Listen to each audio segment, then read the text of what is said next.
Assalamualaikum warahmatullahi wabarakatuh. Perkenalkan kami dari kelompok 10 ingin mempresentasikan hasil diskusi dari kelompok kami yang berjudul Pemikiran Ekonomi Ilmuwan Muslim Kontemporer Mazhab Kritis. Anggota dari kelompok kami adalah Lulu Febriani dengan NIM 412050, yang kedua Nuraini Safira dengan NIM 412017. Langsung saja, yang pertama, definisi mengenai pemikiran ekonomi Islam periode kontemporer mazhab alternatif kritis.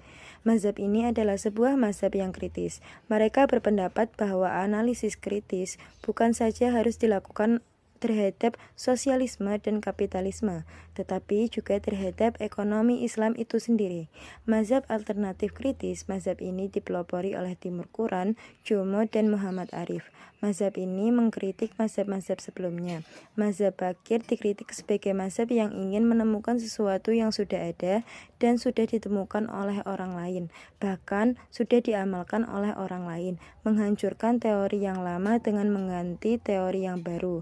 Mazhab mainstream dikritik karena merupakan ciplakan dari konvensional yang menghilangkan riba kemudian mengganti dengan zakat dan niat. Sesuai namanya, mazhab kritis, maka nada kritis merupakan ciri khas mazhab ini. Menurutnya, analisis kritis bukan saja terhadap sosialisme dan kapitalisme, tetapi juga pada konsep ekonomi Islam. Selanjutnya, ciri-ciri mazhab alternatif kritis ekonomi Islam kontemporer. Mengkritik mazhab-mazhab sebelumnya, mazhab Bakir dikritik sebagai mazhab yang ingin menemukan sesuatu yang sudah ada dan sudah ditemukan oleh orang lain dan bahkan sudah diamalkan oleh orang lain, menghancurkan teori yang lama dengan mengganti teori yang baru. Mazhab mainstream dikritik karena merupakan ciplakan dari konvensional yang menghilangkan riba kemudian mengganti dengan zakat dan niat. Sesuai namanya, mazhab kritis, maka nada kritis merupakan ciri khas dari mazhab ini. Menurutnya, analisis kritis bukan saja terhadap sosialisme dan kapitalisme, tetapi juga pada konsep ekonomi Islam. Diyakini bahwa Islam pasti benar, tetapi ekonomi Islam sebagai sebuah tafsir terhadap ajaran Islam belum tentu benar. Dan seandainya benar, maka kebenaran itu tidak bersifat mutlak. Semua proporsi kebenaran yang diajukan oleh ekonomi Islam juga harus diuji kebenarannya sebagaimana proporsi konvensional.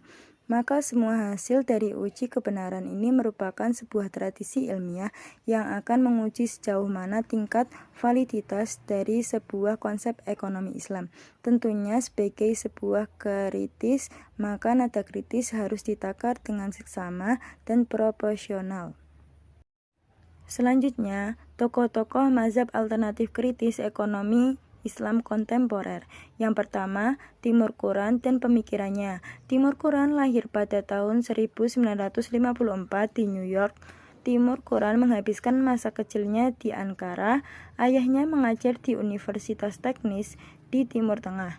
Ada beberapa pemikiran ekonomi Timur Quran yang banyak menjadi rujukan serta berkontribusi terhadap pemikiran dan pengembangan ekonomi Islam kontemporer, antara lain: yang pertama, konsep ekonomi Islam. Kedua, kritik model pemikiran ekonomi Islam. Yang ketiga, kritik islamisasi ilmu ekonomi. Yang keempat, konsep zakat sebagai instrumen kesejahteraan sosial.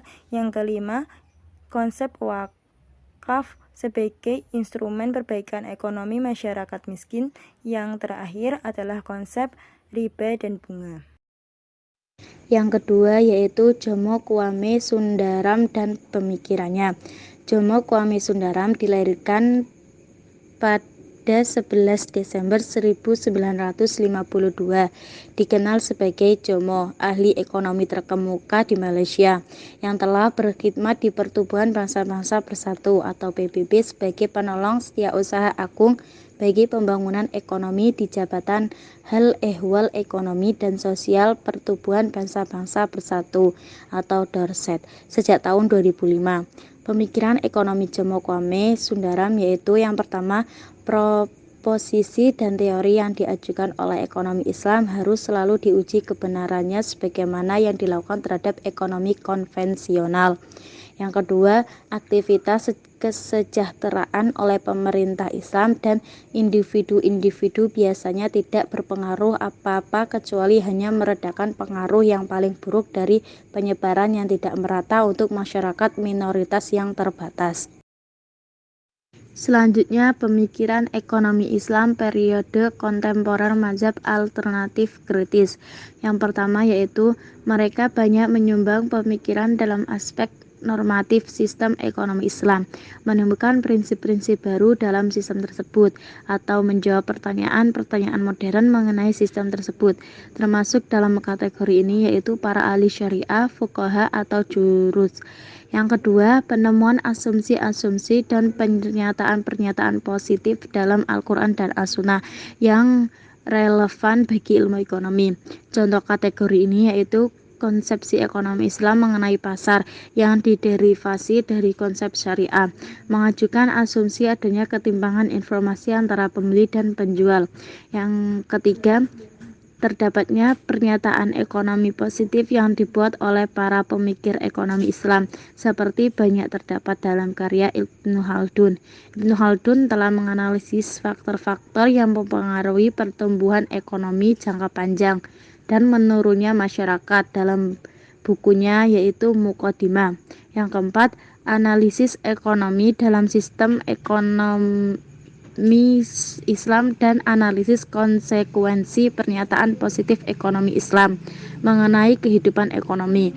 Kontributor utama kategori ini antara lain para ahli ekonomi konvensional yang sekaligus menguasai ilmu syariah, dan umumnya mereka banyak menggunakan perangkat analisis sebagaimana dalam ekonomi konvensional. Sekian presentasi dari kelompok kami. Apabila ada kesalahan dan kekurangan dalam penyampaian materi, kami mohon maaf. Terima kasih. Wassalamualaikum warahmatullahi wabarakatuh.